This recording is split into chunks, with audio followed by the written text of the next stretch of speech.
vai comer.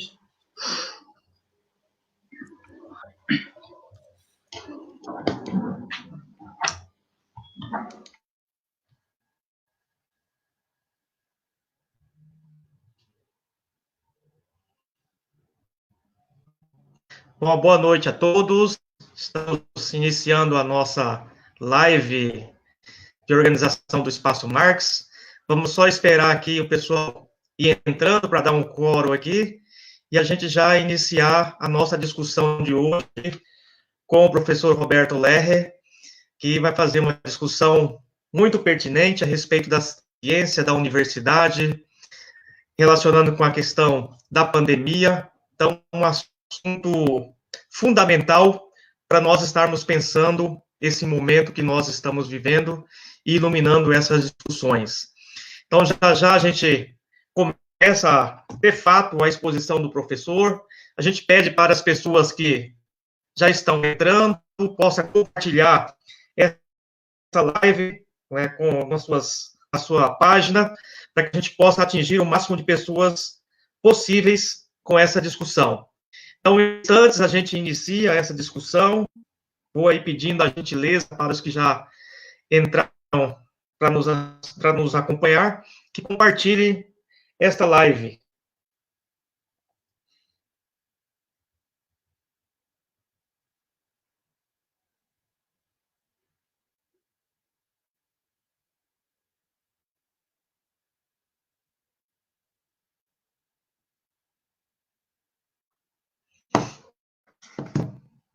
Nós já estamos com 19 pessoas aqui conectadas.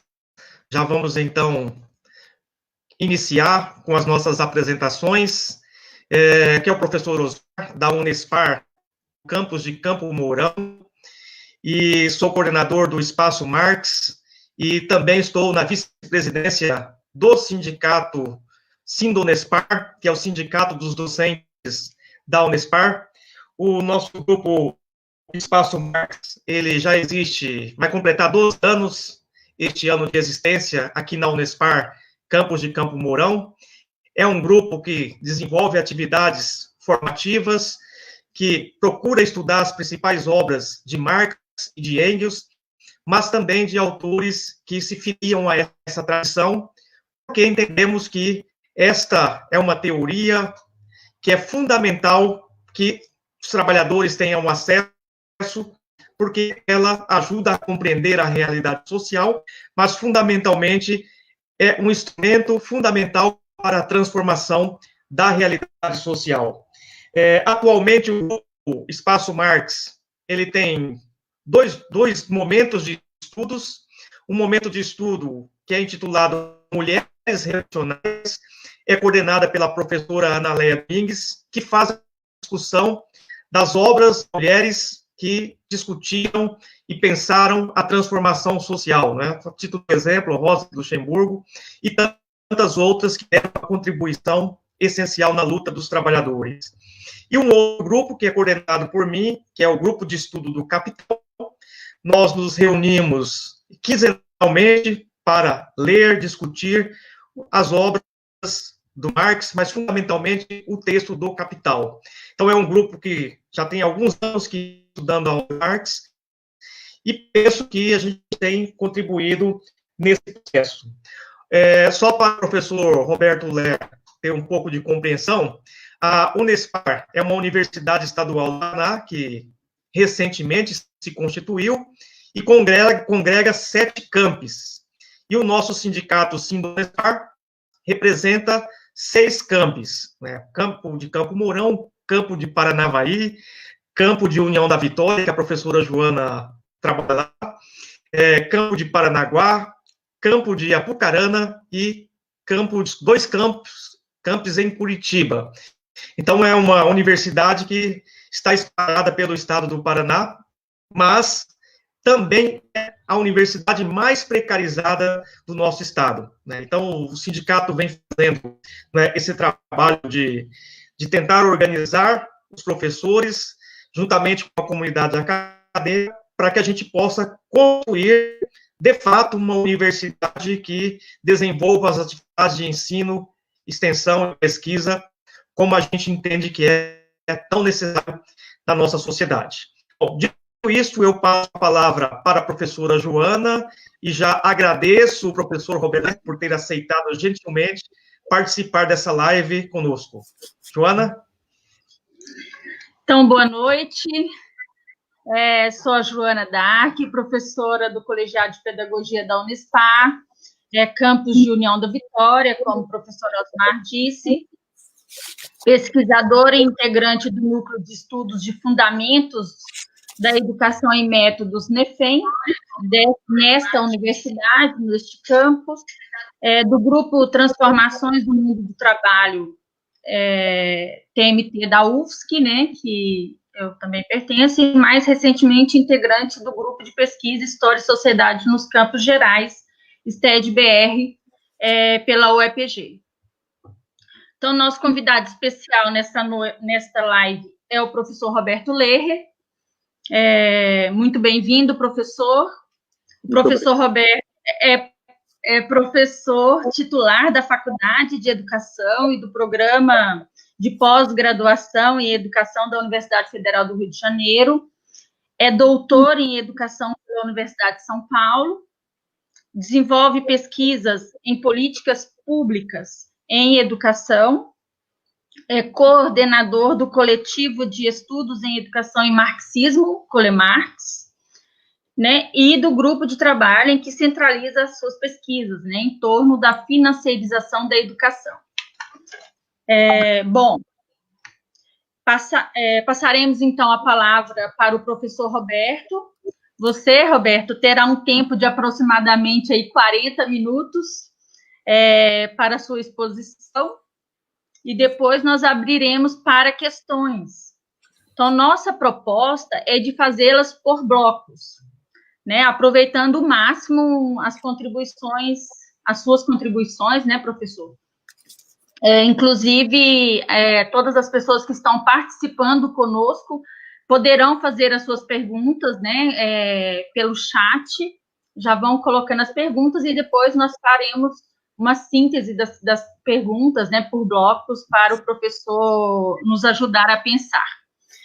Desde já nós te agradecemos, professor, sempre muito solícito, um defensor, né, e militante incansável pela educação pública. Quem conhece a sua história, lê suas obras, né, participa de espaços e movimentos com você, a gente sabe o quão você é um defensor pela educação pública. O debate científico, neste momento, ele é fundamental, inclusive porque é pela ciência que nós encontraremos e estamos tendo respostas não só em relação ao Covid-19, mas também as questões políticas, econômicas, sociais, dentre outras. E aqui o papel tão importante das universidades públicas, né, e institutos de pesquisas, né? Então, bem-vindo, professor Roberto, e todas as pessoas que estão conosco aí nessa live. Boa noite, Joana. Muito bom revê-la, muito feliz, honrado pelo convite de vocês. Osmar, ótimo estarmos juntos. Parabenizar muito vocês pela construção do sindicato, né, de docentes da Universidade Estadual do Paraná, Universidade Multicamp. No momento que estamos vivendo na América Latina, no Brasil, termos organizações que tenham legitimidade, capacidade de organização dos debates, enfim, fazer a defesa da universidade pública é muito importante. Também parabenizar o trabalho que vocês fazem na construção do Espaço Marx de Campos Mourão. Então, é uma alegria enorme, agradeço. Saudar cada uma e cada um de vocês que está acompanhando esta live. Ótimo estarmos juntos. Eu vou tentar deixar um bom espaço para a nossa reflexão conjunta. Enfim, eu acho que nesse momento temos que escutar muito também, né? Temos uma conjuntura muito complexa, muito difícil. Destacando que o quadro brasileiro hoje ele é muito peculiar no que diz respeito à universidade, à ciência, à tecnologia. É certo que não é inédito, digamos, a ofensiva contra a ciência, a cultura. Nós já vivemos momentos muito ásperos, né, de ofensivas contra a ciência e a cultura, a arte, de uma forma geral. Pensemos no que significou o ato institucional número 5, o decreto 477, durante a ditadura empresarial militar, o ato institucional número 1, logo no início do golpe, né, quando Anísio Teixeira, Darcy Ribeiro, Paulo Freire foram afastados, enfim, das suas atividades públicas. Então, nós temos, evidentemente, uma áspera e dura tradição de hostilidade à ciência e à produção livre do conhecimento.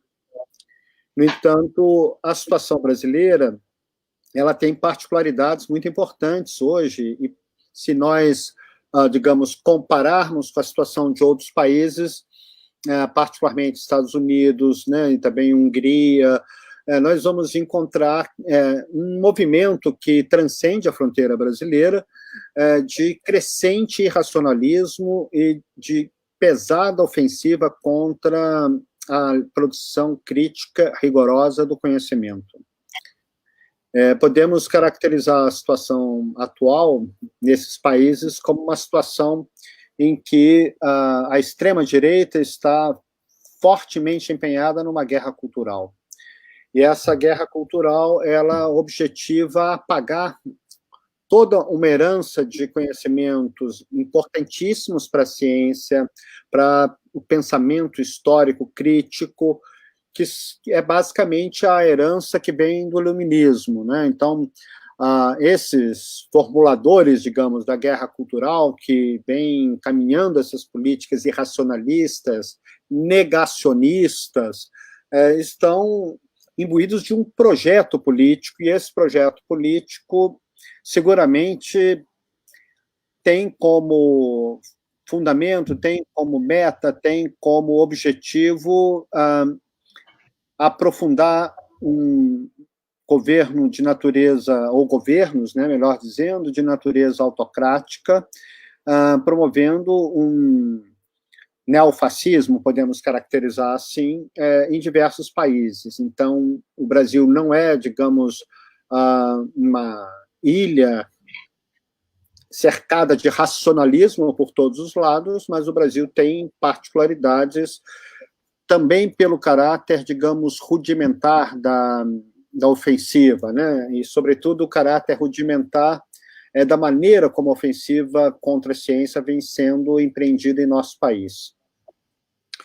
E todo o planeta Terra está, digamos, surpreendido, em grande parte, por uma pandemia de proporções imensas. Ainda não temos condição de mencionar adequadamente a extensão dessa pandemia, mas é certo que vivemos uma situação única, né? Dos 3,4 bilhões de trabalhadores que compõem a população economicamente ativa mundial, 2,7 estão sob algum tipo de restrição de movimentação, né? Alguns em quarentena mais estrita, outros trabalhadores em condições, obviamente, diferentes, né? E isso varia de acordo com a classe, com a fração de classe, com as condições econômicas, territoriais, enfim, nós temos uma diversidade muito grande de situações, mas existe um fato objetivo de que mais de 2,5 bilhões de trabalhadores hoje estão vivendo restrições de movimentação, estão em algum tipo de quarentena e com perdas muito acentuadas e com uma situação dramática na América Latina, na África, no sul da Ásia, sobretudo, no que diz respeito à sua sobrevivência, porque sabemos que no capitalismo do século XXI explodiu o número de trabalhadores sem contratos regulares de trabalho, e esses trabalhadores, que são diversas formas de precariedade de relação de trabalho, esses trabalhadores visceralmente estão passando fome, né? Estão em uma situação muito delicada, e isso torna, obviamente, o quadro de reflexão sobre o significado dessa epidemia uma reflexão que eu diria que talvez o maior desafio para a ciência em muitos séculos, ou seja, nós temos que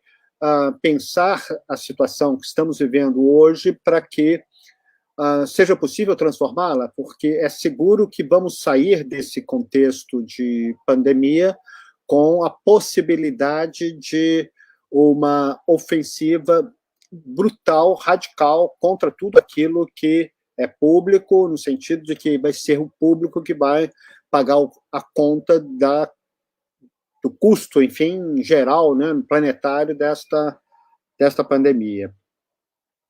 Eu entendo que essa reflexão sobre o contexto que estamos vivendo vai nos exigir também um cuidado muito grande para pensar a natureza da crise no Brasil.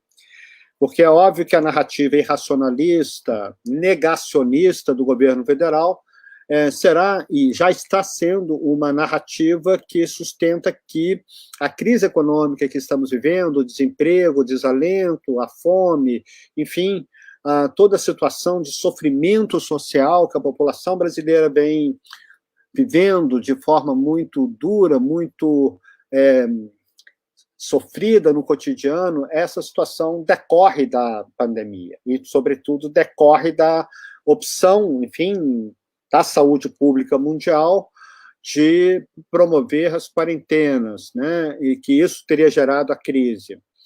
Nós não precisamos ir muito longe na análise da situação econômica, né, não é o objeto deste debate, mas 3, 4 exemplos, acho que são muito fortes para demonstrar que nós já estávamos vivendo um processo muito grave de crise no Brasil. Primeiro, pela situação, digamos, das manifestações mais epidérmicas da crise. O real derreteu diante do dólar. E é importante destacar que o derretimento do real frente ao dólar, ele foi anterior à pandemia. Segundo, o crescimento econômico medíocre que caracteriza as políticas ultraneoliberais. Obviamente, isso não é um critério para pensar o bem-viver dos povos, mas é uma referência importante para pensar a dinâmica econômica. O enorme desemprego no Brasil, não só o desemprego aberto, né, que já estávamos ali com mais de 12 milhões de trabalhadores desempregados, mas isso que estamos vendo nos dias de hoje, que são os trabalhadores vulnerabilizados, quer dizer, são esse fenômeno de massa que ocorre hoje no Brasil, e não só no Brasil, mas estamos falando do Brasil, dos trabalhadores uberizados, trabalhadores jovens que fazem entrega de alimentos com bicicletas alugadas às corporações financeiras, como é o caso aqui do Rio de Janeiro, em que os trabalhadores que entregam alimentos para as grandes corporações multinacionais ainda são usuários do setor financeiro, compram, alugam, melhor dizendo, os seus instrumentos, suas ferramentas de trabalho, justamente das instituições financeiras. Este é um quadro que nós podemos afirmar que atinge uma parcela muito grande da juventude, e justamente são esses setores ultra precarizados, com um dito empreendedorismo, né, popular, seja o nome que eles queiram dar, mas são esses trabalhadores que estão vivendo um sofrimento máximo e estão literalmente passando fome.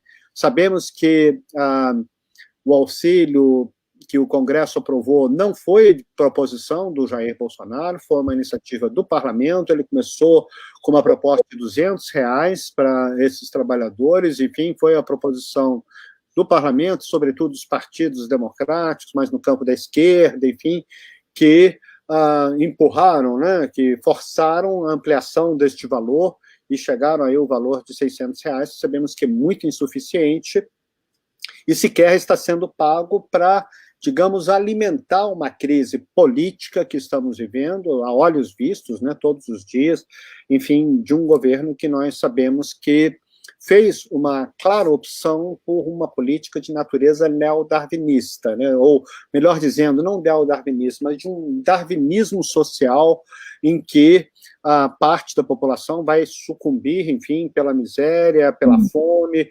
hospitais que não vão conseguir atender a toda a população, enfim, então, é um quadro que interpela de maneira muito dura, muito áspera a universidade brasileira, e eu tenho certeza que esse movimento que nós estamos vivendo no mundo e no Brasil, em particular, terá que ser, e eu tenho muita confiança que nós vamos construir isso, terá que ser também um momento de redimensionamento da função social da universidade. Eu quero falar um pouco sobre isso mais adiante, porque esse redimensionamento, a relocalização da função social da universidade é o tema que, a meu ver, abre janelas e possibilidades, enfim, de construção de alternativas no tempo histórico. Um primeiro ponto sobre a universidade, né, e a crise que nós estamos vivendo, na questão da pandemia, do problema direto da Covid-19, é importante destacar que, se o Brasil não tivesse universidades públicas, não tivéssemos instituições de pesquisa públicas, como a Fiocruz, né, o Evandro Chagas e outros, enfim, se nós não tivéssemos essas instituições, nós sequer teríamos condições de ter profissionais formados na área da enfermagem, da medicina, da biologia, de diversas outras áreas, que pudessem compreender, identificar a existência de um problema que claramente coloca a sobrevivência dos seres humanos em risco. Vejam que, até agora, nós não sabemos quantas pessoas têm o Covid e quantas pessoas morreram no Brasil. A própria China, hoje, redimensionou em 50% na região de Wuhan. Vejam, 50% não é 5% de um ajuste de análise, 50%. Nós não teríamos a menor condição de interagir com o problema se nós não tivéssemos profissionais de saúde pública formados pelas instituições públicas. E por que nós não teríamos condição sequer de tomar ciência da envergadura do processo? Porque nós temos um presidente da República que, desde o início, sustentou o negacionismo. Desde o início, a posição de Jair Bolsonaro era de que não tinha que ter nenhum tipo de restrição de movimentação das pessoas, das atividades de comércio, indústria, agricultura, etc. Tudo teria que ser mantido normal. Teríamos algumas mortes, mas nada muito diferente de uma gripezinha. Veja que retomar essa reflexão, ela é um tema muito importante para a universidade. Porque, veja, a autoridade do presidente da República se dirige, a partir deste lugar de poder, à população, dizendo que não há por que se preocupar. Não há por que se preocupar. E observem que também muitos governadores não são tão diferentes no que diz respeito ao negacionismo. Por si sós, também não teriam se mobilizado. E a população, de uma maneira muito impressionante, com dificuldades, porque uma coisa é a quarentena da classe média, outra coisa é a quarentena daqueles 360 mil moradias em que a família divide com mais de uma família o teto. Só aqui na região das favelas, Osmar e Joana, os ouvintes, né, os que estão acompanhando, os que estão junto conosco nessa live, só no Grande Rio nós temos 300 mil residências em que cada quarto é ocupado por pelo menos 3 pessoas. Então, mantermos uma restrição de movimentação de um contingente tão grande da população não se deu por obra e por ação do governo federal. Não se deu por obra dos governadores, se deu pela autoridade do Serviço Público de Saúde, do Sistema Único de Saúde e de nossas universidades e da Fiocruz, que demonstraram que o que significa a epidemia que estamos vivendo é algo muito grave. E vejam que, diante de um conflito muito estruturante, porque, vejam, é a palavra do presidente versus a palavra da ciência, a maioria da população entendeu que tinha que escutar o que a ciência está falando sobre a Covid. E isso, a meu ver, é um elemento que fala muito sobre a função social da universidade e fala muito sobre a legitimidade da universidade. Eu não tenho acordo com a análise feita pelo querido companheiro Boaventura, de que a universidade vive uma crise muito profunda de legitimidade. Eu concordo que existe uma crise, claro, de legitimidade em tudo que é público, porque o neoliberalismo vem golpeando de forma severa, brutal, áspera, né, tudo aquilo que é público, mas eu entendo que a universidade, ela adquiriu uma legitimidade muito significativa, não é a primeira vez que isso acontece, em que a população, diante de um dilema que diz respeito à vida, entende que a universidade tem algo importante e que deve ser escutado e considerado de uma forma séria. Um outro ponto que, a meu ver, demonstra a importância das nossas universidades é que as universidades brasileiras, de uma maneira muito rápida, inclusive mais rápida que em países centrais, em termos da agilidade de fazer esses mapeamentos, realizou mapeamentos dos vírus, mapeamento genético, e isso é muito importante para definir estratégias de saúde pública. Porque a partir do mapeamento genético, com tecnologias como supercomputadores, né, como tem sido feito pelo Instituto Nacional de Computação, né, permite mapear como que o vírus está se difundindo e que linhagens de vírus se difundem pela população. Então, mapear geneticamente os vírus, entender de onde que eles vieram e como ele está se alastrando no território, se existem variantes desses vírus, é um tema de enorme importância. E mapear o gene não resolveria se nós não tivéssemos tecnologia de fazer um tratamento dessa informação com supercomputadores. E tampouco isso teria relevância se nós não conseguíssemos utilizar isto com modelos matemáticos para fazer projeções. E vejam que aqui nós estamos falando de modelos matemáticos que envolvem uma engenharia matemática de muita complexidade, porque não apenas é preciso verificar como a taxa de crescimento e contaminação está acontecendo na população, mas fazer isto por faixa etária, território, raça e situação social, de classe social.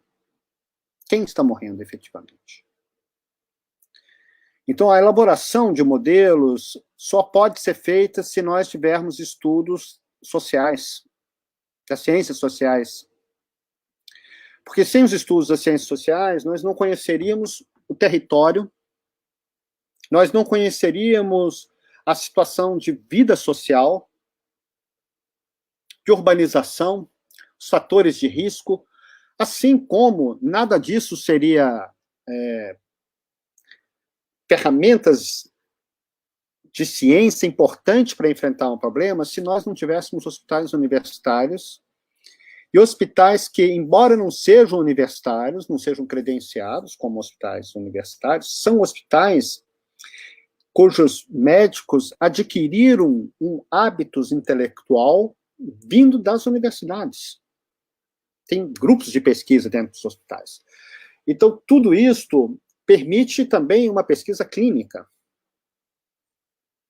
As universidades brasileiras, no caso da USP e de outras, conseguiram preparar testes diagnósticos que custam 20 vezes menos do que um teste comprado no mercado internacional.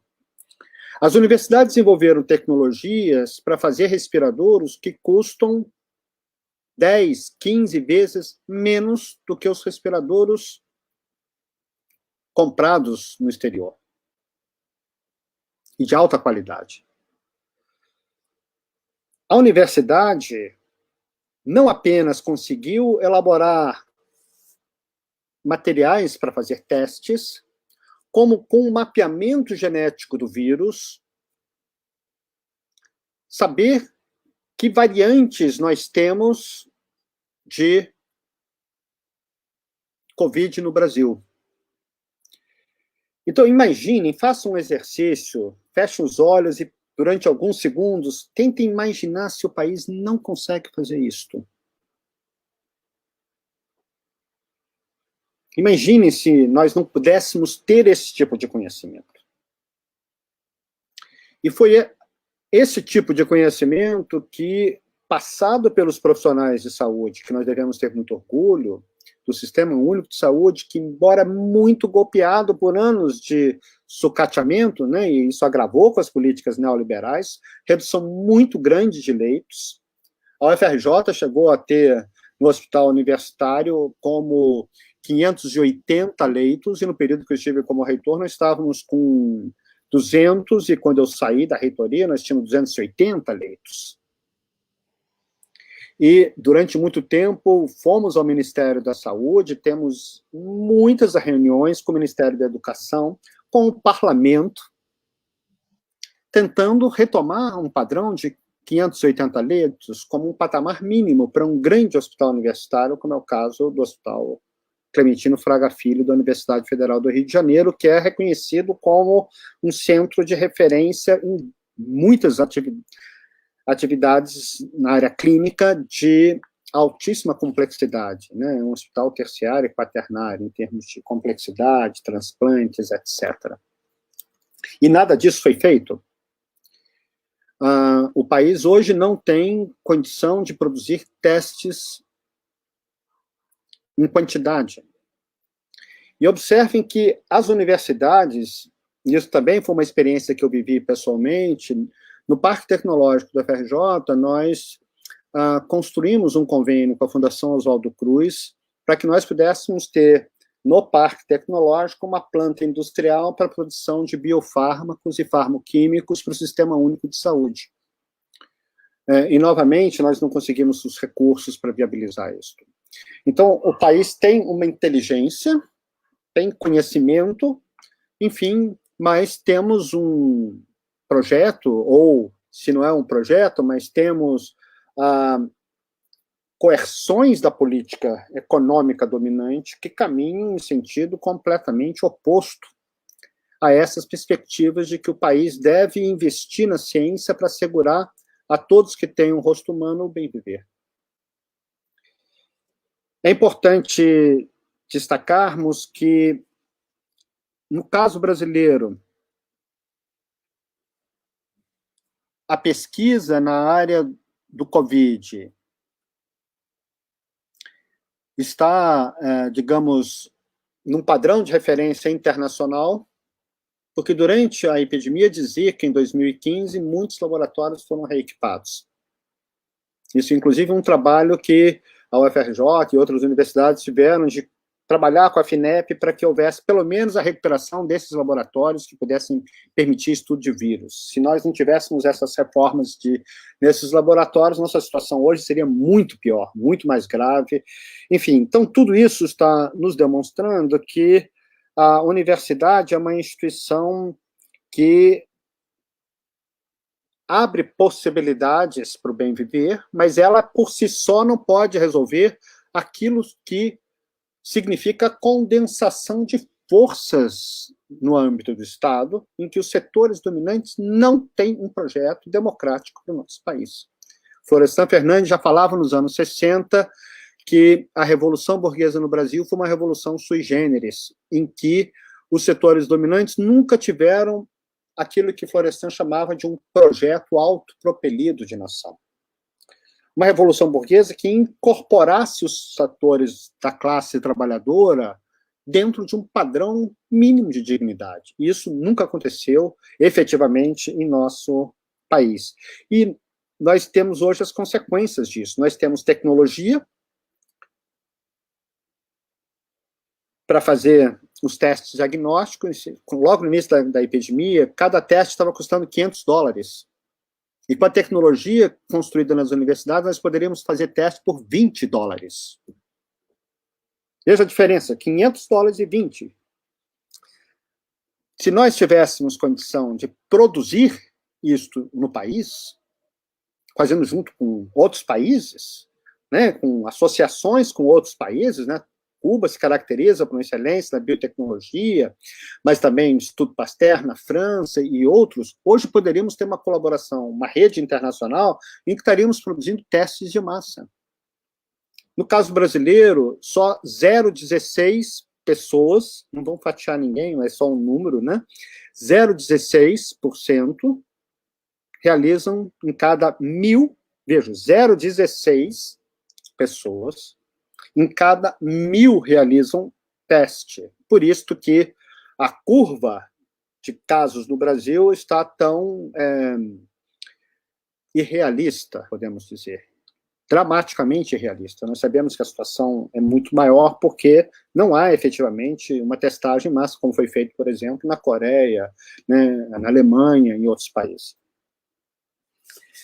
Nós temos também, isso acho que é importante, como característica da Universidade Brasileira, nós temos uma inteligência formada no setor público que pensa políticas para o setor público, na vigilância epidemiológica, toda a reflexão do campo da epidemiologia, enfim, de concepções e de estratégias de laboratórios que pudessem fazer testagens, enfim, o país tem o conhecimento, mas é um país que os setores dominantes não, digamos, incorporam na concepção que eles têm de país os trabalhadores e os setores explorados e expropriados. Observem que um empresário dito moderno, de um setor, digamos, bem Miami, né, como uma hamburgueria, ele chegou a fazer uma estimativa, bom, vamos deixar tudo aberto, se morrer 5 mil, 7 mil, tudo bem, ou, como o presidente diz, vai morrer, mas e daí? Né, todo mundo morre algum dia. Ontem tomou posse o novo ministro da Saúde, em que ele escreveu que temos que fazer escolhas racionais. Se temos uma pessoa com idade, tem comorbidades, e temos um jovem, quem nós vamos escolher?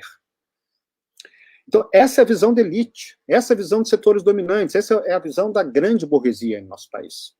Ele é um burguês empresário? Enfim, então, essa concepção de sociedade é que engendra aquilo que Florestan Fernandes chamou de heteronomia cultural. Então, não é que a universidade brasileira não tenha o conhecimento, a universidade tem conhecimento. E pode buscar atalhos, queimar etapas, porque temos quadros muito qualificados. O Brasil é o 8º, 9º país em produção científica mundial. Mas isso não tem capilaridade com as cadeias produtivas no Brasil. Existe uma desconexão entre a produção do conhecimento e as cadeias produtivas. Então, isso explica muito da vulnerabilidade que nós temos hoje na situação brasileira, né, e que coloca a vida dos seres humanos em risco. É importante destacar que essa guerra cultural que a extrema-direita faz tenta justamente apagar essas contradições, tentam ocultar essas contradições, justamente afirmando que a ciência, na realidade, é apenas uma opinião a mais. Eles chamam a ciência de uma ficção verbal, como o Steve Bannon fala nos Estados Unidos, uma ficção verbal. Daí o presidente diz, tal medicamento resolve, já temos vacinas. A curva já está descendendo, a epidemia já está passando. Mas os fatos concretos, objetivos, mostram o oposto. Então, a politização da ciência no Brasil, ela decorre de um conflito real. E por isso, esta politização da ciência que nós devemos trabalhar no sentido positivo da construção de alternativas, coloca hoje o desafio da ciência no Brasil como um desafio que requer a construção de uma vontade nacional popular que abra caminhos para um projeto de outro tipo, um projeto de natureza socialista, porque sem isto é seguro que a humanidade vai continuar vivendo crises que colocam cada vez mais a sobrevivência da própria espécie em risco, né? Itzvan Mezaro já tem mostrado isso, enfim, nós podemos ter isso, exemplos, né, nas questões das mudanças climáticas, não casualmente os fundamentalistas batem tanto contra a questão das mudanças climáticas, do globalismo, né, de que isso é uma ideologia, enfim, não existe mudança climática e questões semelhantes, assim como não existe o vírus, embora exista um remédio para o vírus, o que eu nunca entendi muito bem na narrativa que eles fazem. Hoje eu li um texto da Deutsche Welle, agência de notícia, né, alemã, falando do governo Bolsonaro, em que eles dizem que um bolsonarista é aquele que está dirigindo numa estrada e entra na contramão de uma autopista e escuta no rádio. Tem um carro na contramão.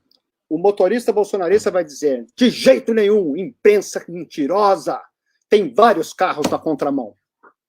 Ou seja, eles mudam o ponto de vista. Não é ele que está na contramão. Todos os outros estão na contramão. O que o mundo fala da ciência, enfim, é tudo mentira, é tudo fake news, enfim. Então, estamos diante de uma situação de irracionalismo que produz um drama humano de tal ordem que, seguramente, isso, na ótica deles, vai resultar numa alternativa de violência e de autoritarismo e de violência ditatorial explícita. Eu creio que a democracia no Brasil, ela seguramente está sob enorme risco e nós não podemos negligenciar e subestimar o risco que a democracia corre no Brasil, porque o irracionalismo não tem outro caminho senão o tacão, a violência, que não pode utilizar a razão para resolver os conflitos, os embates, as formas de pensar, sentir a vida. Para concluir, eu gostaria de fazer algumas reflexões sobre a universidade, sobre a prospecção para a universidade. Eu entendo que essa crise, de fato, está nos interpelando. Eu acho que seria um erro muito grande nós apequenarmos a universidade diante do que o mundo está interpelando, está clamando que a universidade possa fazer. Vejam que há muitos anos a universidade deixou de ser uma instituição que pensa grandes problemas nacionais, os grandes problemas dos povos. A ditadura militar, empresarial militar, foi muito competente na perspectiva de que o financiamento à ciência é sempre um financiamento para uma linha de pesquisa, para um edital específico, de modo que a problemática científica que os pesquisadores, para terem um recurso, acabam construindo, são problemáticas limitadas, restritas, que não abordam os grandes temas. E nós precisamos abordar os grandes temas. Vejam que é muito evidente que o neoliberalismo torna as epidemias, as viroses, os problemas de saúde cada vez mais recorrentes e mais graves. Se pensarmos aqui no Brasil, nós temos as arboviroses, vimos o efeito da Zika com a microcefalia. Nós temos questões muito sérias no que diz respeito, por exemplo, à produção de fármacos. A universidade não pode se furtar de pensar a materialidade do SUS. E isso, eu digo, vai do fármaco, que nós temos que ter soberania na produção de fármacos, até temas conexos de que nós precisamos ter uma concepção de sistema único de saúde público. Nós sabemos que grande parte dos equipamentos, dos respiradores, estão no setor privado. Então, a universidade não pode deixar de pensar novamente no que é um sistema de saúde público. Como organizar o trabalho, melhorar a qualidade do atendimento, enfim, isso é um tema para a universidade. Porque que outra instituição vai planejar, por exemplo, e vai fazer prospecções sobre a mudança do perfil epidemiológico e de faixa etária da população? Hoje nós temos um contingente enorme de população com as doenças neurodegenerativas e não tem planejamento para isso. Nós precisamos enfrentar temas dos conflitos geopolíticos mundiais decorrentes do desenvolvimento desigual do capitalismo. Nós precisamos, cada vez mais, pensar na soberania alimentar dos povos. E é evidente que o oceano que despeja todo dia das nossas cabeças agroquímicos não abre um horizonte de sobrevivência para a humanidade. Nós sabemos que 80% dos agrotóxicos são aplicados, só 1% desses oceano esses 80% de áreas agricultáveis, só 1% tem algum tipo de problema fitossanitário.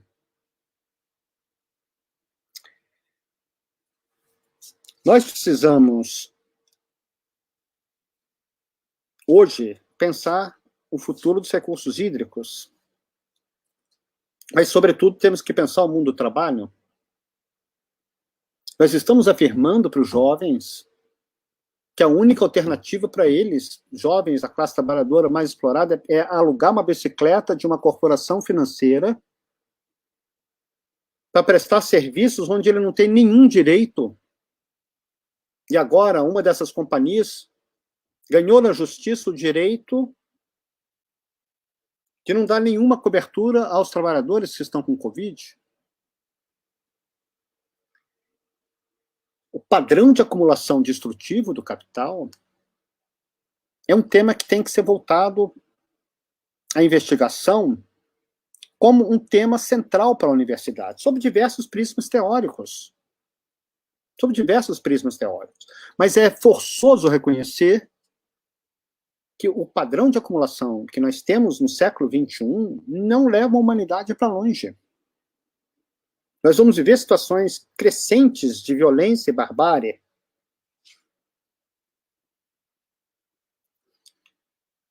Essa uberização generalizada, o empreendedorismo popular, né, Joana, que caracteriza as relações de trabalho hoje no mundo, isto não é sinal de arcaísmo no Brasil. São setores modernos. Alguém vai dizer que o setor financeiro e as grandes corporações de serviços são arcaicas? Isto é o moderno no capitalismo. Então, nós temos desafios que, a meu ver, são de natureza epistemológica, e eu não tenho dúvida que o campo marxista tem uma contribuição original e muito fecunda, porque uma característica estruturante da perspectiva marxista é justamente pensar as relações, os determinantes e a totalidade. E é uma ilusão imaginar que nós vamos enfrentar a atual pandemia apenas procurando uma vacina. Claro que a vacina é a pesquisa prioritária, eu não tenho dúvida disso. Mas e os bilhões de trabalhadores, que são, seguramente alcança 2 bilhões de trabalhadores, que foram afetados na sua capacidade de sobrevivência? Nós precisamos de uma nova economia.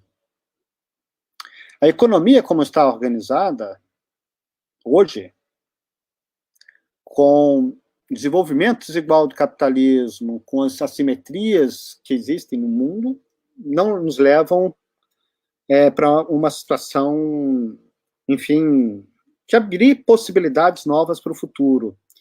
Então, eu penso que hoje a universidade deve estar mobilizada, apaixonada, enfim, e completamente engajada em novas perguntas e perspectivas epistemológicas e teóricas para que possamos seguir afirmando que o tempo histórico sempre está aberto, mas é preciso forjar o tempo histórico. Se nós não forjarmos de maneira deliberada o tempo histórico, buscando alternativas verdadeiras, enfim, para os grandes dilemas que transtornam a humanidade, nós não teremos um cenário de futuro digno da possibilidade, da capacidade criadora dos seres humanos e, enfim, de todas as suas relações metabólicas com a natureza. Então, é um belo debate e ansioso para escutar vocês.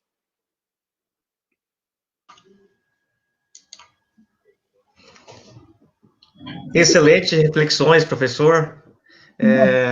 Joana, quer falar alguma coisa? E aí nós temos algumas perguntas aqui, acho que a gente pode intercalar, se a Joana quiser fazer alguma reflexão, uma intervenção, e aí a gente vai passando as perguntas para a gente fazer essa discussão. Excelente discussão, Roberto. Obrigada pela reflexão. A gente sabia já que acho que estava todo mundo muito ansioso para te ouvir, né? Mas eu acho, Osmar, que a gente já poderia ir direto para as questões, porque temos várias questões e para a gente aproveitar ao máximo o Roberto aí para nos ajudar a pensar a universidade, pensar a ciência, né? Então, vou começar com algumas rápidas e aí nós vamos intercalando, né? Então, tem uma questão do professor Almir Sandro Rodrigues, também da Unespar, do Colegiado de Pedagogia aqui de União da Vitória, e ele faz uma pergunta, Roberto. Já há alguns anos, a pesquisa e a educação no Brasil vem sofrendo ataques diretos, inclusive com corte de recursos, bolsas, dentre outros, principalmente na área das ciências humanas. Agora, durante a pandemia, parece que as áreas de saúde, das engenharias, tiveram ou estão tendo, né, um reconhecimento tímido, mas as ciências humanas ainda não. Neste sentido, qual que é o papel da universidade pública, mas, sobretudo, das ciências humanas para compreender este momento de pandemia? Esta é uma questão. Tem uma outra, que é da Maiara Ribeiro, que ela fala também, né, que, sabendo das dificuldades dos estudantes da universidade pública, dentro de seus contextos econômicos, inclusive, essa saída ou essa reinvenção da educação, agora via EAD, durante a pandemia, exclui diversos alunos. Sim. Como superar essa exclusão dentro da universidade pública? Nós estamos aqui, né, se tratando dessas universidades que estão adotando a educação à distância, né? Inclusive a nossa, né, a Unespar está com atividades à distância, né? Então, dentro dos contextos de estudantes e professores com dificuldade ao acesso a essas atividades e ao acesso à internet, né? Então, você, Roberto, poderia até comentar também, eu acho que era bem importante, dentro dessa questão da Maiara, a questão do acesso à internet.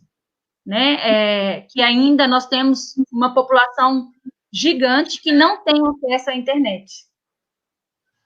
Aí depois a gente passa para as outras, né, Osmar? Pode ser. São grandes. Vou começar com a questão do Almir, que é excelente também, sobre a questão das ciências sociais e humanas. Não há como conduzir hoje solução para a Covid sem as ciências sociais e humanas. Não há possibilidade de encaminhar. 1 em cada 4 pessoas que têm Covid é negra. Mas 1 em cada 3 mortos é negro. Por que os negros morrem mais? Por que no Brasil 80% dos mortos estão nas periferias e vêm das periferias?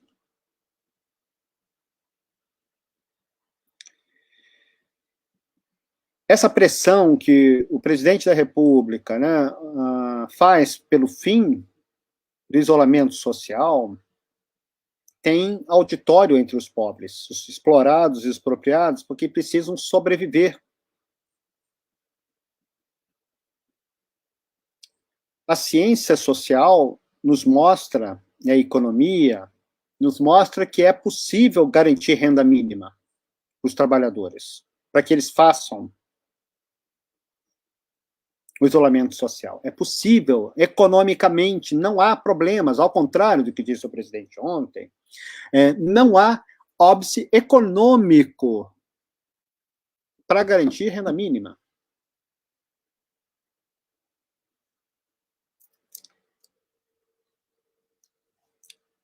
Então, as ciências sociais e as ciências humanas, elas são estruturantes, e a educação, ela é muito significativa e muito importante para isso. Muito importante para isso. Porque qual é o diferencial hoje entre os que vão viver e os que vão morrer? É a classe social, é raça e acesso ao conhecimento.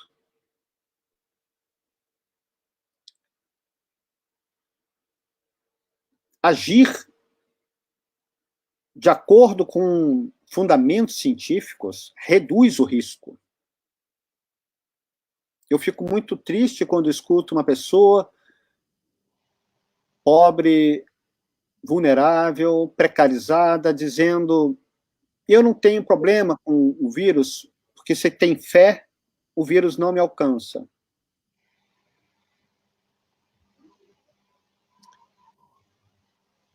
Essas pessoas, obviamente, estão muito mais vulneráveis. Então, ciências sociais e humanas, elas são decisivas. Eu penso que hoje a universidade, ela deve buscar interações dialógicas. As ciências têm sua dinâmica própria, nos diversos campos científicos. Mas, sem essas interações, nós não conseguimos ter uma concepção sobre o mundo real. E nós temos que entender o mundo real. E veja, Almir, que sequer as ciências biológicas estão tendo suporte, o que é chocante. O laboratório, talvez, mais importante no Brasil, de estudo de virologia, que foi o laboratório de referência que estudou a Zika, é o laboratório do professor Tanuri, que hoje faz testes para a área para os profissionais de saúde. Faz testagens de alta complexidade com os profissionais de saúde, que, obviamente, precisam ter um teste que não seja um teste rápido. Essa semana eu recebi com tristeza que o laboratório está pedindo uma vaquinha para comprar insumos. No meio dessa epidemia, e estamos falando aqui de R$200 mil, R$300 mil, que não é nada, para fazer testagem para os profissionais que estão salvando as vidas. Um governo irracionalista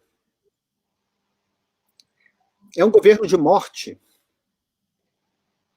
E isto é a materialização das experiências que, no pós-guerra, e no antes da guerra, melhor dizendo, da Segunda Guerra, se caracterizaram como fascismo.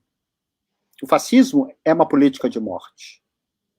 E nós estamos vivendo hoje no Brasil uma política de morte, porque quando o presidente vai aos meios de comunicação, como fez ontem, dizer que é preciso acabar com a quarentena das crianças, está apostando em política de morte. Então, a ausência de suporte para o campo da ciência hoje é uma realidade muito grave, e você tem toda a razão. O CNPq recentemente até voltou atrás, mas, enfim, voltou atrás, entre aspas, retirou as ciências sociais humanas dos editais. Isso é um governo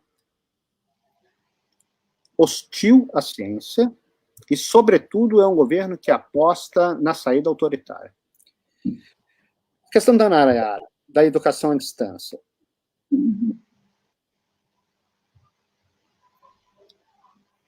Quando nós estamos discutindo educação à distância, eu penso que pelo menos 4 dimensões têm que ser consideradas.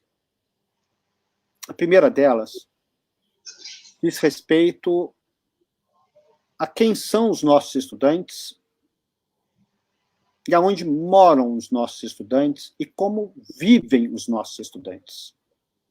Tem filhos, não tem filhos? Moram com os pais, moram com a família? Com quem que moram? Eles não são um número. Eles são pessoas reais. Quando estive na universidade, na reitoria, eu fiquei muito chocado quando eu vi que o auxílio moradia que nós conseguimos conceder como um auxílio financeiro, o último beneficiado tinha uma renda per capita familiar de R$300. Rio de Janeiro. Os nossos estudantes, grosso modo, hoje, são estudantes muito pauperizados. E é muito bom que seja assim. Não que eles sejam pauperizados, mas que eles tenham chegado à universidade. Uhum. Afirmar que esses estudantes têm meios, porque tem um celular que não tem memória, não tem capacidade de armazenamento, que a conexão é lenta. A quase totalidade desses celulares são pré-pagos. Depois que bateu uma certa quantidade de 1 GB, 2 GB, acabou.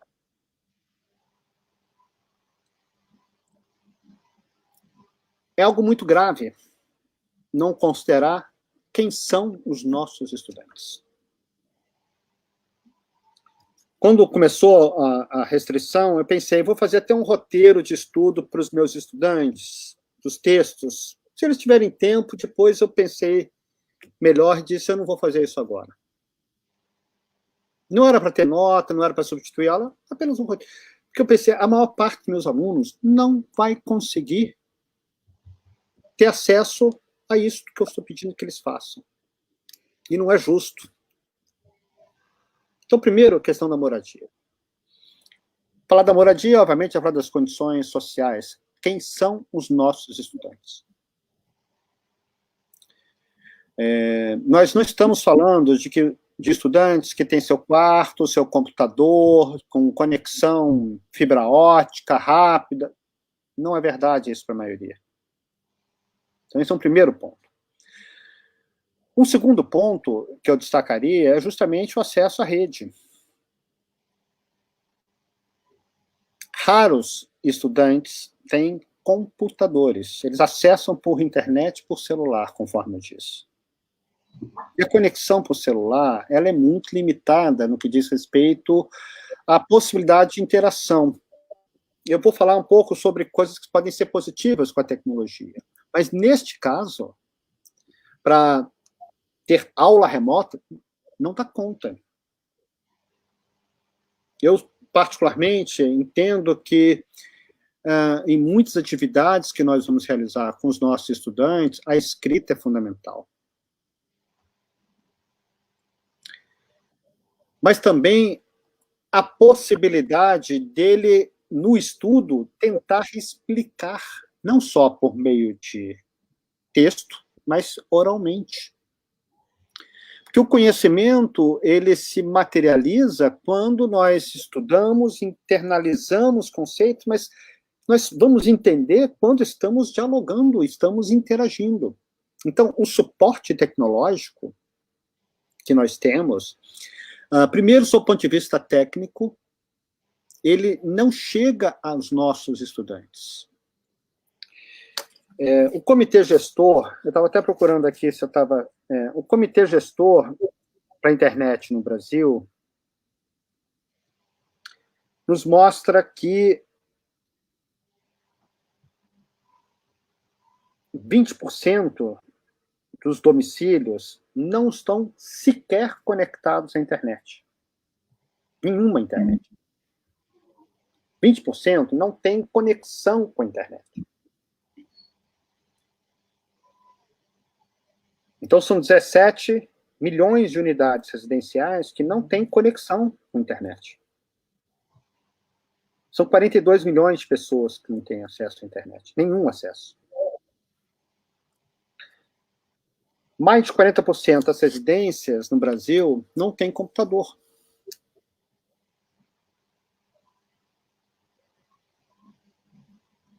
No Rio de Janeiro, 350 mil residências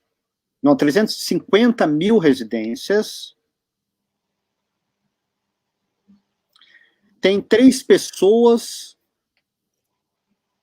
pelo menos 3 pessoas por área da casa, quarto ou sala.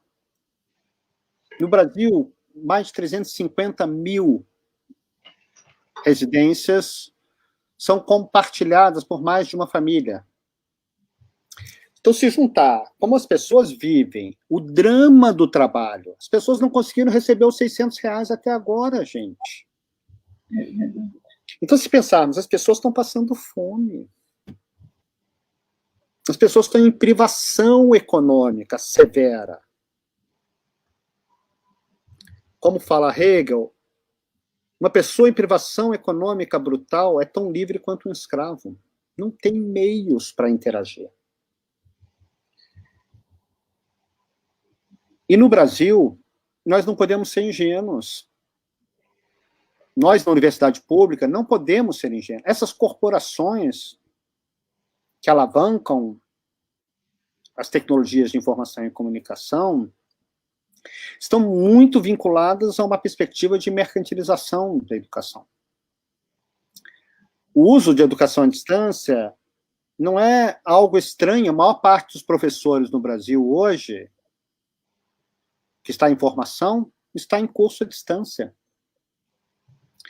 E desde 2015, são os grandes grupos financeiros que têm participação na área de educação que estão turbinando a educação à distância. E de que maneira? Nós temos uma determinada empresa estrangeira que tem 300 mil estudantes à distância. Sabe quantos professores eles têm? 300. 300 mil estudantes com 300 professores. Um doutor, né, que se formou conosco lá no FRJ, dava aula nessa instituição, foi demitido. Demitido porque descobriram que ele tinha doutorado. Ele recebeu para corrigir 40 mil provas. Como ele dá área de ciências sociais, e muitos cursos na área de humanidades, só tinha 5 professores de ciências sociais. E ele recebeu 40 mil provas. E agora, nós estamos descobrindo, e isso é muito grave, que essa mesma corporação está começando a fazer a correção dos trabalhos com inteligência artificial, enrolando os alunos, os estudantes, enganando os estudantes. Então, quando nós estamos também falando de educação à distância, nós temos que lembrar que depois do golpe em 2016, a primeira medida do Ministério foi ampliar a possibilidade de 40% da integralização curricular nos cursos presenciais à distância. Então, nós temos que, a meu ver, separar com muita sabedoria o que, digamos, são usos criadores que permitem desenvolver a imaginação na ciência, na cultura, na arte, por meio de artefatos tecnológicos. Não existe ciência sem tecnologia. Galileu mudou a maneira de ele ver o universo a partir do telescópio. E se não tivéssemos aceleradores de partícula, não poderíamos ter visto ao alcance da teoria do Einstein. Então, está fora de questão qualquer ótica de tecnofobia, não é isto. A questão é pensar que, na realidade, na lógica das corporações, a tecnologia a ser substituída é o professor. É a expropriação do professor, do conhecimento, dos professores. E isso atinge os direitos das crianças e dos jovens na universidade de ter acesso a um conhecimento vivo, pulsante, conforme disse, que interpele a realidade atual. Nós não vamos poder mais formar nossos estudantes como formávamos antes dessa crise. É não escutar o que está acontecendo no mundo. Agora, as universidades públicas devem, sim, em consórcios, disponibilizar o melhor do pensamento histórico-social que temos por meios tecnológicos que as pessoas possam ter acesso. Conferências, explicação sobre obras teóricas importantes, comentários sobre quadros, sobre pinturas, sobre filmes. A universidade é uma instituição comprometida com o conhecimento que a humanidade produz. E é claro que os meios tecnológicos abrem horizontes. Eu tenho certeza que, para um jovem, conhecer o processo de produção, de criação do hip hop nas favelas do Rio de Janeiro vai ser muito importante. Assim como vai ser muito importante ele compreender o que é uma obra de Mozart, ou de Beethoven, ou de Pixinguinha. Então, nós temos um acervo de conhecimentos que precisam ser socializados. E aqui eu acho que é uma crítica, uma autocrítica que eu faço também a nós, como professores universitários da educação básica, nós temos que trabalhar melhor isto. De utilizar os meios tecnológicos para podermos ter acesso a acervos, mas também fazermos debate. Estamos aqui fazendo um debate no meio da pandemia. É bom? É bom. Proseia um pouco, né? Reflete sobre os temas, e, enfim, concorda, não concorda. Não importa, a gente está aqui proseando. Eu gostaria muito que eu tivesse hoje meios de poder prosear com meus alunos. Eu estou com saudade dos meus estudantes.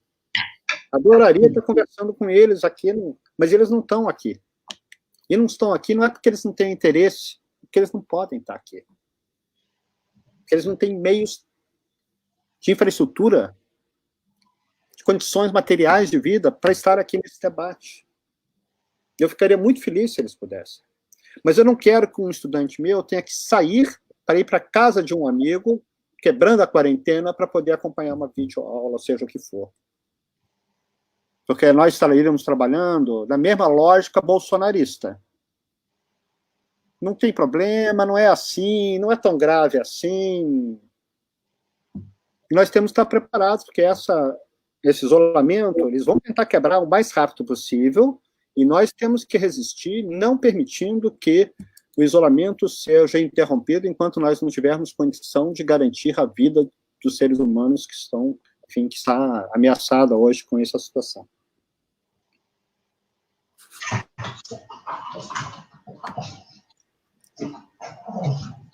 É isso. Tem mais uma questão aqui, e as outras tocam na questão do ensino à distância. Mas eu penso que essa sua reflexão, ou as suas reflexões sobre a questão do ensino à distância foram essenciais, particularmente, como a Joana já colocou, colocou que a nossa universidade adotou essa forma de ensino durante agora a pandemia, de baixo para cima, sem muita discussão. Né? E nós estamos verificando, né, muitos problemas, muitas dificuldades. Então, penso que ampliar esse debate para a nossa comunidade acadêmica será importantíssimo, né? Tendo em vista, né, essas reflexões que você coloca. A Josemara faz a seguinte questão. Pelos seus estudos e análises, o senhor acredita que o SUS sairá fortalecido e mais valorizado pós-pandemia? Pelos elementos até aqui, o senhor acredita que o governo federal corre algum risco de queda ou de enfraquecimento, especialmente dos discursos irracionais, reacionários, preconceituosos e ataques à ciência? Acho que poderia responder. Ótimo. Josemar, um abraço, muito bom ter notícias tuas, que bom que vocês estão no debate. A sua reflexão ela é muito complexa, muito instigante, enfim, em relação ao SUS. Vou começar pelo mais fácil. Se nós vivêssemos numa democracia e tivéssemos um governo com compromisso com a vida, não estou nem colocando num horizonte muito mais amplo que isso, mas um governo que tivesse compromisso com a vida, e tivéssemos setores dominantes menos hostis ao povo, o SUS teria que ser inteiramente reformulado, fortalecido e reformulado.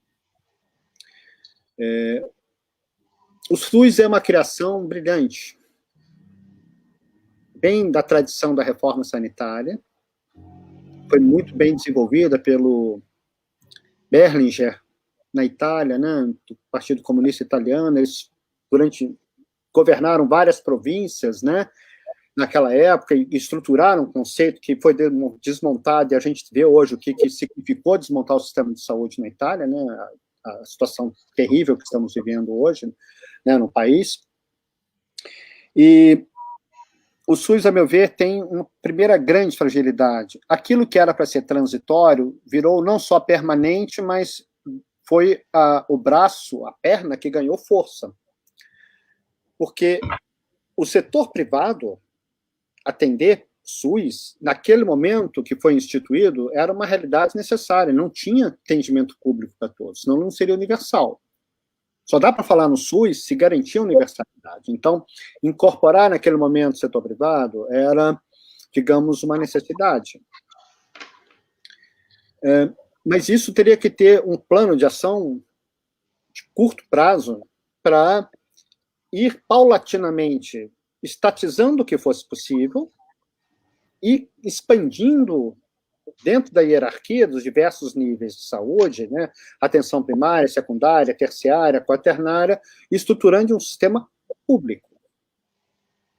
Então, esse é o primeiro problema do SUS. Segundo grande problema do SUS foi a perda, digamos, do vigor da pesquisa científica e tecnológica no campo da saúde, que a gente está vendo a vulnerabilidade hoje. Nós não conseguimos fazer sequer em quantidade suficiente os testes diagnósticos.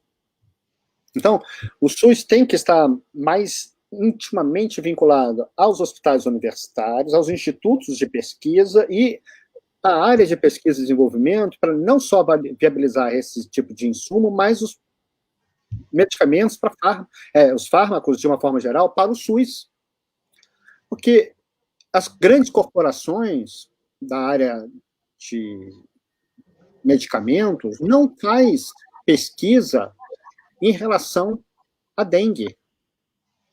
Não faz pesquisa sobre Zika e não vai fazer isso. Agora pode fazer, porque vai ser um grande mercado, mas não faria em condições normais pesquisa sobre a Covid.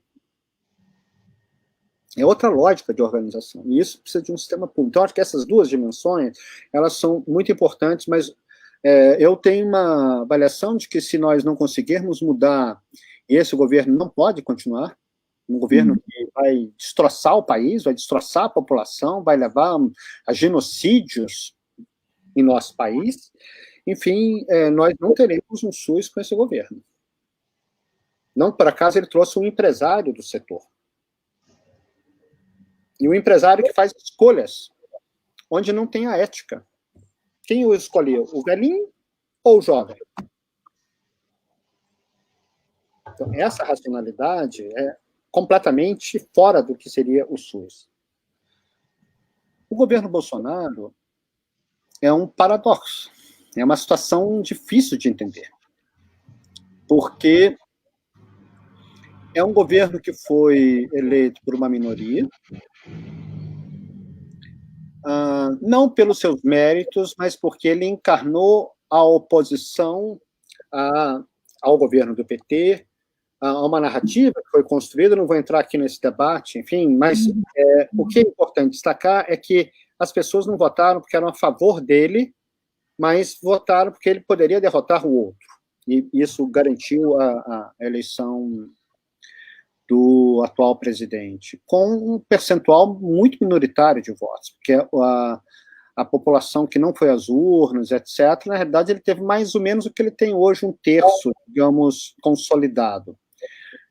Qual é a situação, o diferencial desse governo? Primeiro, ele tem um modus operandi que é semelhante a um psicopata, porque não tem parâmetros morais, éticos.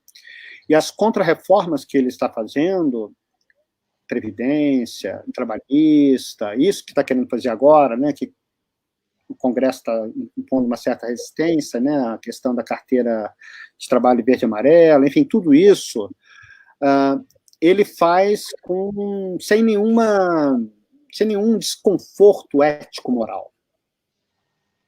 E isto leva esse governo a ser muito fortemente apoiado pelos setores dominantes. A gente tem que tomar muito cuidado, né? Marx nos ensinou isso no 18 Brumário. Uma coisa é o debate político. É óbvio que hoje, no parlamento, as forças do DEM, que são, né, pró-capital, estão em conflito aberto com o governo Bolsonaro. Mas isso não significa necessariamente que os setores dominantes estejam. Ele passou agora 1 trilhão e 200 bilhões para os bancos. Então, é um governo que tem apoio dos bancos. Tem apoio de um núcleo dos blocos de poder muito robusto. A pesquisa que o Datafolha fez sobre quem é a favor da renúncia mostra que quase 60% é contra. Então, há momentos da história, e por isso que eu acho que a educação pública é tão importante, há momentos da história em que parece que os povos ficam tomados de um irracionalismo. A gente já viu isso em outros povos. O povo mais educado da Europa, que era o povo alemão, aceitou Hitler. E tinha uma cultura que não era uma cultura na arte, etc., vinculada a uma perspectiva totalitária, né? Então, nós temos hoje fenômenos novos que precisam ser melhor entendidos por nós. Uma ressignificação do campo religioso. Porque durante muito tempo o campo religioso, com contradições óbvias, mas pensava em alguns ensinamentos de Cristo, digamos, que são humanizantes, são a favor da vida, que são a favor da fraternidade, da comunhão entre as pessoas. Esses setores, não. Não tem essa visão. E o fenômeno também muito importante de como essas pessoas estão se formando, que é a mudança de universo, de placas tectônicas, de proporção impensável no senso comum. Aquilo que o Gramsci fala sobre o senso comum. Vejam, nós temos hoje um senso comum que defende coisas irracionalistas, um individualismo exacerbado, uma hostilidade a qualquer valor daquilo que estruturou o que está dando possibilidade de vida. Alguém acha que o SUS era uma política de direita? Se não existissem forças de esquerda no mundo, não existiria SUS. Aqui no Brasil, nós não conseguimos ainda fazer as testagens, mas elas são gratuitas. As raras que acontecem, não se paga por elas. Nos Estados Unidos, para você fazer um teste no início da epidemia, nos Estados Unidos, o teste, custo médio era $3.000. Quem tem R$15.000 para fazer um teste? Então, essa mudança no senso comum é uma responsabilidade também da esquerda. Porque esse senso comum carregado de um individualismo, de irracionalismo, de falta de perspectiva comum, é um senso comum que se forjou, inclusive durante um governo que tinha uma origem na esquerda. Como assim? O que aconteceu? Por que nós não conseguimos ter um papel construtivo na educação popular? Ao contrário do que eles dizem, a educação que a esquerda constrói, ela é aberta, ela é crítica, ela não é dogmática, ela não é cartilha, e essas pessoas seguem. Hoje, o que temos de pior em termos de conhecimento humano, que é justamente essa negação da realidade, dos fatos, da ciência, da cultura. São homofóbicos, são racistas, são preconceituosos contra os pobres, enfim, detestam os nordestinos, veem uma humanidade menor que os nordestinos. E assim, pai, nós não somos assim. Eu não estou dizendo que o brasileiro tem uma alma inata democrática, mas nós não somos assim. Então, temos que saber o que houve com o nosso senso comum. Então, em suma, eu acho que o governo Bolsonaro tem, se não por ele, mas também pelo seu cinturão dos empresários, e também de ele ter levado um conjunto de militares para o governo, que tem forte conexão, alguns, com setores policiais, milícia, etc. Isso torna esse governo um governo que pode andar durante um certo tempo em descompasso com um sentimento de justiça social e de democracia que nós desejamos para o nosso país. Por isso, temos que trabalhar muito na educação popular, nas transformações, nas reflexões, nas mobilizações, nas resistências, porque tudo isso é educativo para um novo senso comum que suplante isto que tão reduz, né, que degrada a nossa própria humanidade, né? E eu creio que essa afirmação dos direitos humanos, da democracia, hoje ela é muito importante. Bom, dado então aí já o avançado do nosso combinado, que era de 1 hora, nós já estamos com quase 1h30 de conversa boa, por sinal, muito qualificada. Queria passar, então, a palavra para a Joana, para as considerações finais dela. Depois eu falo alguma coisinha e o professor faz as suas considerações finais. Já tem. É só deixar um abraço para todos. Cuidem dos seus amigos, das suas famílias, enfim, dos seus vizinhos. Vamos também, 8h30, né? Todo mundo sabe que temos que fazer às 8h30 da noite. Aqui no Rio, 8h30, ninguém faz outra coisa senão pegar as suas... É moderno, mas é um pequeno exercício para que a gente tem que também movimentar o corpo, né? Não podemos ficar aqui sem nos movimentar. Então, bater panela ajuda também. Eu só quero reforçar, né, que devido ao tempo, então tem algumas questões que elas, como o professor Osmar já tinha falado antes, elas coadunam, né, naquela questão, na resposta do professor Roberto, em relação à educação à distância, né, a Thalita Campos, a Lara Carlete, também faz as questões são muito semelhantes, né, e tem uma outra questão também ali que a pessoa fala sobre o SUS, e aí você também já trouxe a questão do SUS, essa reflexão, e uma questão, Roberto, que eu acho que você colocou que é muito importante a gente não perder de vista nesse momento, uma delas é escutar, né? Escutar o que está acontecendo no mundo. Isso ficou muito forte em mim, nas suas palavras, né? Escutar o que está acontecendo no mundo. Outra questão é como é bom prosear, né? A ideia do debate, né? Do debate que enriquece, que faz a gente pensar, e aí é o diálogo, né? Com estudantes, com comunidades, com as nossas famílias, né? Com as pessoas, seja não só nesse momento de crise, né? Mas em todos os momentos, como isso é importante, e é um ato educativo, né? Isso é um ato educativo que faz parte do nosso trabalho do dia a dia, né? Por isso que a gente sente tanta falta dos nossos alunos nesse período, né? A gente queria estar com eles. Queria agradecer muito o Osmar, professor Osmar, pelo convite, né?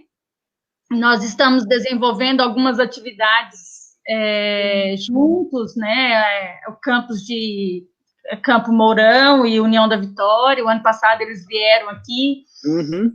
Então, muito obrigada, Osmar, né? Também pela luta do sindicato, fazemos a mesma luta, né? Estamos no mesmo, de fato, estamos no mesmo barco, né? Aí nós podemos dizer que nós estamos no mesmo barco, que é pela vida, né? Agradecer ao Roberto, viu, Roberto, pelas suas reflexões, é muito bom te ouvir. É muito bom te ouvir, né? Melhor ainda é participar das suas aulas, mas é muito bom te ouvir, né? Agradecer muito e agradecer todas as pessoas que estiveram conosco, né? Boa noite. Muitas pessoas, né? Eu fui anotando aqui, nós temos pessoas de Fortaleza, Curitiba, Patos de Minas, Jacareí, Florianópolis, Brasília, Uberlândia, São Paulo, Rio de Janeiro, Diamantina, Belo Horizonte, Joinville, Campo Mourão, União da Vitória, Maringá, né? E aí, com certeza, tem mais outros lugares que a gente não conseguiu registrar. A Espanha, né? Então, assim, como nós necessitamos desses debates que nos enriquece, que faz pensar a universidade para além dos seus muros, né? Que é na relação com o povo, na relação com os alunos, na relação com a comunidade, né? Isso é muito bom. Muito obrigada. Obrigado, Osmar, né? E obrigada a todo mundo, todas as pessoas que estão participando, né? Estou saindo mais enriquecida e mais fortalecida para a luta. Osmar, professor, obrigado também, tá? Professor, eu queria só agradecer em nome do nosso sindicato, do Espaço Marx, pela ter aceito gentilmente esse convite de conversar conosco, e já deixo aqui o convite, pós-pandemia, você vir aqui conhecer Campo Mourão, União da Vitória, e falarmos conosco pessoalmente, tá certo? Para o pessoal que está acompanhando, a gente vai disponibilizar esse vídeo no canal do YouTube do Espaço Marx, que foi criado pela Johanna. Queria agradecer a Johanna aqui de público pela ajuda que ela vem prestando no nosso grupo. Então, queria deixar um abraço para todos e até uma próxima oportunidade, professor. Abraço. Abração. Muito obrigada, gente. Joana, brigadão. Tchau. Obrigada, Osmar. Obrigada, pessoal.